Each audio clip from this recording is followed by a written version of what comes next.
Dios le bendiga, hermanos. Damos gracias al Señor que nos permite estar por esta vía comunicado. Qué bueno es el Señor. Estamos analizando lo que es nuestra confesión de fe, nuestra confesión bautista de fe de 1689. Y estamos específicamente en lo que es el punto 8. Y eso del punto 8 estaremos viendo y eh, vamos a ver una parte de él en esta hora.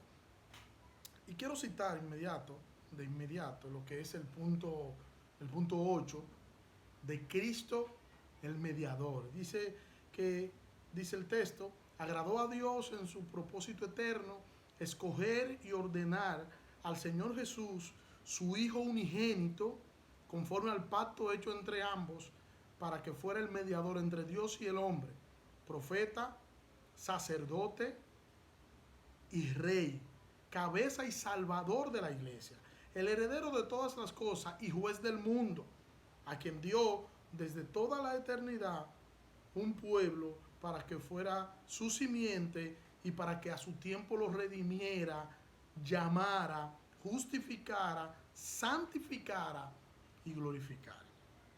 La parte que yo quiero que nosotros veamos en esta hora es básicamente lo que sería punto 1, punto 2 y punto 3, que dice que agradó a Dios en su propósito eterno escoger y ordenar al Señor Jesús, su Hijo unigénito, conforme al pacto hecho entre ambos. Es básicamente esa parte la que quiero que nosotros podamos ver en esta hora. Hay que recordar nuevamente que antes de la creación hubo lo que algunos llaman la intención creadora, y que Dios hace un plan, diseña un plan conforme al propósito, a su propósito eterno, y en esa eternidad, que por llamarla de alguna manera, nosotros decimos la eternidad pasada, pero que para Dios no existe eso de pasado, porque Dios vive en un eterno presente. Entonces, pero para nosotros poder entender más bien, tenemos que llamarlo de alguna manera, y lo llamamos así para poder tener una idea clara de qué es lo que nos quiere decir o qué queremos nosotros decir cuando nosotros decimos la eternidad pasada. En esa eternidad pasada, que es refiriéndose antes de lo que ocurrió, antes de lo que son los acontecimientos de Génesis capítulo 1, versículo 1, Dios creó la maqueta de su creación. Y en esa maqueta, por decirlo de alguna manera que nosotros podamos entenderlo, la cruz estaba en el centro de la creación. Por lo que el plan se fue ejecutando desde Génesis 1:1 hasta llegar al clima de lo que es la encarnación, muerte y resurrección de nuestro Salvador Jesucristo. Y toda la historia antes de aquí apuntaba a lo que es Jesucristo. Es por eso que todos los sacrificios que nosotros vemos en el Antiguo Testamento son tipos de Cristo. O sea, los que se salvaron en el Antiguo Testamento se salvaron por la fe puesta en aquel que había de venir. Y por eso es que nosotros vemos en el Nuevo Testamento, ya en el cumplimiento de lo que es la venida del Mesías, nosotros vemos que Simeón, por ejemplo, reacciona de una manera maravillosa para darle un epíteto. En Lucas capítulo 2, versículo 21 en adelante, miren este texto, este relato de este texto aquí en Lucas. Lucas capítulo 2, versículo 21. Cuando se cumplieron los 8 días para circuncidar al niño, llamaron su nombre Jesús, nombre que le fue puesto por el ángel antes que fuese concebido en el vientre. Cuando se cumplieron los días de la purificación de ellos, conforme a la ley de Moisés, llevaron al niño a Jerusalén para presentarlo al Señor. Así como está escrito en la ley del Señor, todo varón que abre la matriz será llamado santo al Señor. Y para dar la ofrenda conforme a lo dicho en la ley del Señor, un par de tórtolas o 2 pichones de paloma. He aquí, había en Jerusalén un hombre llamado Simeón, y este hombre era justo y piadoso, esperaba la consolación de Israel, y el Espíritu Santo estaba sobre él.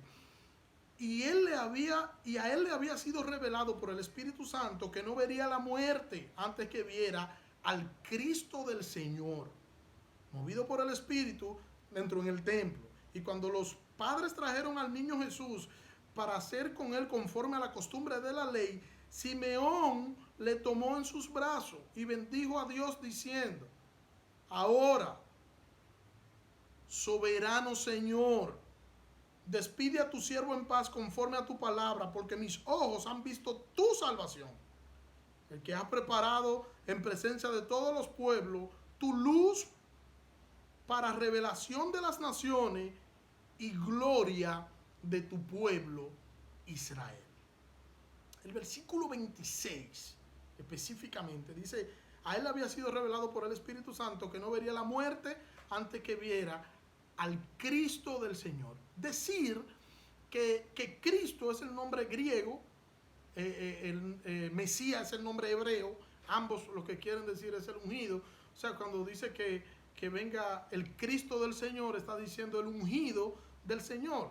Y luego el ángel nos dice que al principio de esta lectura, que el ángel a María le fue dicho, y eso es lo que nos presenta el relato de los evangelios sinópticos, que a María se le dijo que le ponga el nombre al niño de Jesús, y que la razón de ser de él poner el nombre de Jesús era porque él iba a salvar a su pueblo de sus pecados. ¿Qué significa Jesús? Salvador. Todo esto que he dicho hasta ahora, para que podamos entender que no hay un plan B, que desde antes de la creación Dios diseñó un único plan, y ese plan es el que viene cumpliéndose a través de toda la historia. Toda la historia es parte de lo que es el cumplimiento del plan de nuestro Dios. Agradó a Dios en su propósito eterno escoger y ordenar al Señor Jesús, su Hijo unigénito, conforme al pacto hecho entre ambos, entre Dios, entre Él mismo, ese pacto hecho con Él. La razón de ser de Jesús no es que Jesús vino para identificarse únicamente con el hombre. O sea, la razón de Cristo es que Él venir para Él glorificar al hombre. No, su propósito principal era la glorificación o la gloria del Padre. Dar gloria al Padre. Y el propósito del Padre es dar gloria al Hijo. O sea, que el plan al que yo estoy haciendo mención es un plan o un diseño para la gloria únicamente de Dios. O sea, únicamente del Creador. Y podemos decir entonces que todas las cosas fueron creadas para la gloria de su nombre. Y eso no es que podemos decir, eso es lo que nos enseña las Escrituras a nosotros. Que todo lo que Él permite, todo lo que Él ha decretado, todo lo que ha acontecido, todo, absolutamente todo es para la gloria de su nombre. Que aún hoy Él gobierna su creación y que la gobierna para la gloria de su nombre santo. Y como decimos siempre, que cuando el Señor obra para su gloria, cuando el Señor obra y ese obrar para su gloria, en ese obrar para su gloria, quienes terminan beneficiados somos nosotros. Nosotros terminamos beneficiados de lo que Dios hace en torno a sí mismo. Porque cuando nosotros damos honra a Dios, ese reconocer quién es Dios, ese nosotros dar magnificencia, eso de nosotros engrandecer el nombre del Señor, eso no añade más gloria a Dios. Eso no hace a Dios más Dios. Dios es Dios. Dios sigue siendo Dios a pesar de que nosotros podamos reconocer quién es Él. Pero cuando nosotros lo hacemos, nosotros nos beneficiamos porque terminamos terminamos recibiendo y percibiendo las bendiciones divinas. El siguiente, Él sigue siendo Dios, como ya yo he dicho, pero nosotros disfrutamos de lo que son esas bendiciones y el placer de nosotros poder estar cerca del Señor.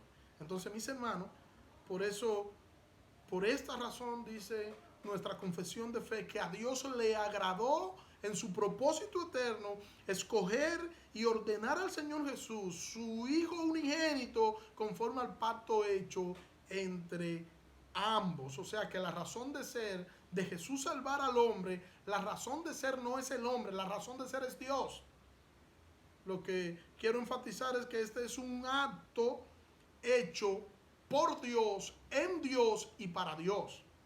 Toda la creación visible e invisible giraría en torno a lo que es la persona de nuestro Salvador, Jesucristo. Y no es que en Génesis capítulo 3, en la caída, es cuando Dios decide enviar a Jesucristo para salvar al hombre que acababa de pecar. No es así.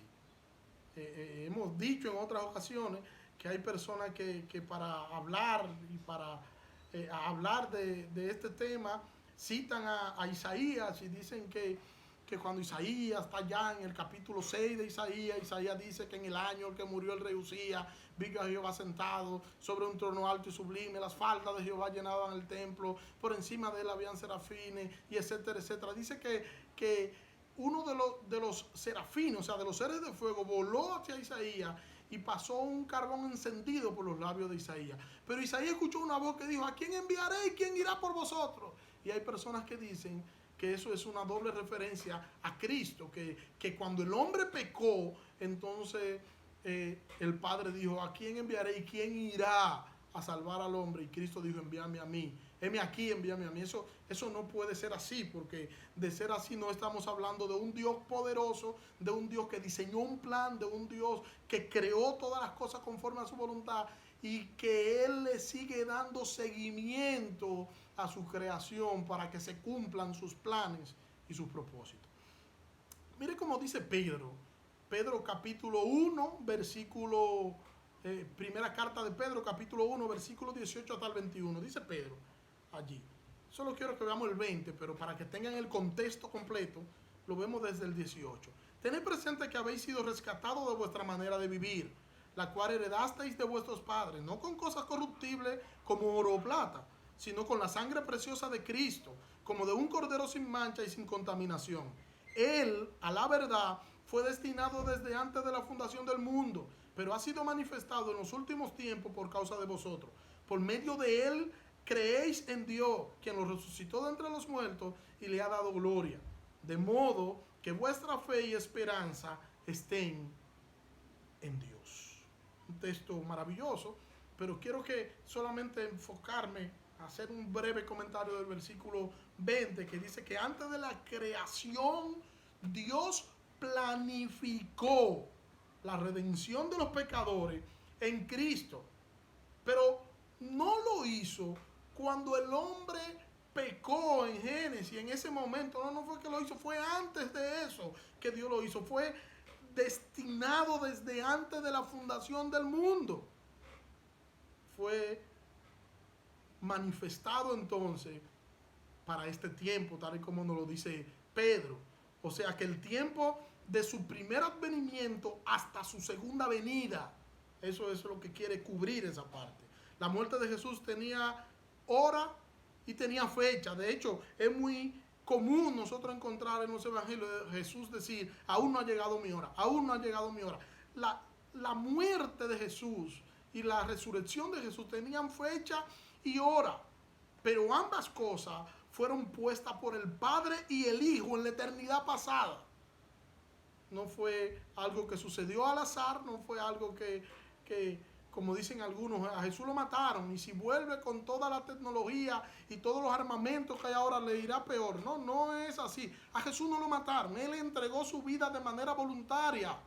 Él la entregó para poder cumplir el propósito y los planes que tenía el Padre desde la eternidad pasada. Mira como dice Isaías capítulo 42, versículo 1. He aquí mi siervo, a quien sostendré, mi escogido, en quien se complace mi alma. Sobre él he puesto mi espíritu, y él traerá justicia a las naciones. Interesante. Y yo quiero que nosotros veamos aquí en esta parte el hecho de que En la creación de Dios, las cosas no ocurren por un simple accidente. No, no ocurren así. Tenemos que aprender a ver la mano de Dios detrás de cada cosa que ocurre en su creación. Porque hasta la maldad del hombre, Dios la limitó. Todo lo que sucede entonces a nuestro alrededor, nosotros podemos decir que hay un propósito en ello. ¿Sigue Dios gobernando su mundo? Entonces, pensemos en que su mundo no se le ha salido de control y que lo que está sucediendo no se ha salido de su control. Pensemos que Él es un Dios de planes y de propósito. Y hagamos un análisis sobre todas las cosas de nuestras vidas, nuestras acciones.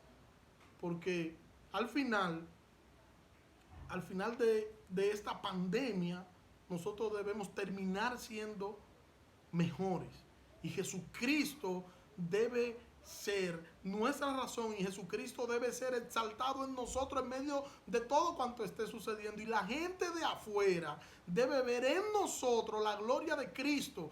Y al mirar lo que nosotros hacemos y al mirar cómo nosotros reaccionamos, deben dar gloria a Dios. Y la imagen de Dios debe engrandecerse en el corazón de todo aquel que ve a Cristo a través de nosotros. Tenemos la gran oportunidad de mostrar a Cristo a un mundo desesperado y a un mundo confundido. Y nuestra paz ha de hablar por sí sola. Estamos confiados y estamos seguros en los brazos de nuestro eterno Salvador, quien hace que todas las cosas giren en torno a la gloria de su nombre. Cito nuevamente nuestra confesión de fe. Agradó a Dios en su propósito eterno escoger y ordenar al Señor Jesús, su Hijo unigénito, conforme al pacto hecho entre ambos, para que fuera el mediador entre Dios y el hombre, profeta, sacerdote y rey, cabeza y salvador de la iglesia, el heredero de todas las cosas y juez del mundo, a quien Dios desde toda la eternidad un pueblo para que fuera su simiente y para que a su tiempo lo redimiera, llamara, justificara, santificara y glorificara. Glorioso. Un Dios grande y poderoso tiene un plan perfecto y un plan único. Nosotros estamos justo en el lugar donde el Señor quiere que nosotros estemos.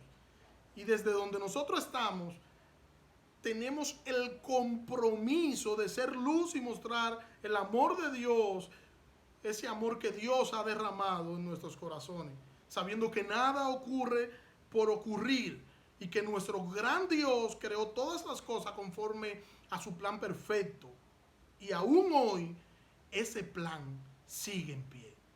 Eso resulta como medio, pero sí, hermano, aún hoy el plan maravilloso de nuestro Dios sigue en pie. Y quiero citar a Totzer, algo que busqué o que encontré hurgando. Totzer dice, cito, aunque parece que las cosas están fuera de control, entre bastidores hay un Dios que no ha renunciado a su autoridad. Fin de la cita. No ha renunciado. Hay un Dios poderoso detrás de todas las cosas, detrás de lo que está sucediendo. Y nosotros tenemos que ver a Dios obrar en medio de su creación, a través de su creación. Tenemos que ver a Dios obrar conforme a sus planes y conforme a su propósito. La razón por la que el mundo sigue girando y produciendo su movimiento de rotación y de traslación, la razón de eso es Dios. Es que hay quien gobierna y rige su creación. Y nosotros tenemos que ver cómo Jesucristo es la razón de todo para que podamos entender todas las piezas del rompecabezas. Y que todas las cosas fueron creadas para que giren en torno a la persona de nuestro Salvador Jesucristo. Porque antes de la fundación del mundo, Dios determinó salvar en Cristo a su pueblo. Un Dios perfecto, un Dios de orden, un Dios de planes y propósito. Y nuestro tiempo está en la agenda de Dios. Hermano, entendamos todo lo que ha sucedido en torno a la creación, toda la creación misma, todo el plan de Dios que nosotros podemos ver a través de la creación, todo fue hecho conforme a su voluntad, para su gloria, y es Dios quien rige todas las cosas. Hoy solo abarcaremos la primera parte de este párrafo, como ya dije al principio, lo dejaremos hasta aquí y más adelante entonces nosotros continuaremos con la siguiente parte. Dios te bendiga.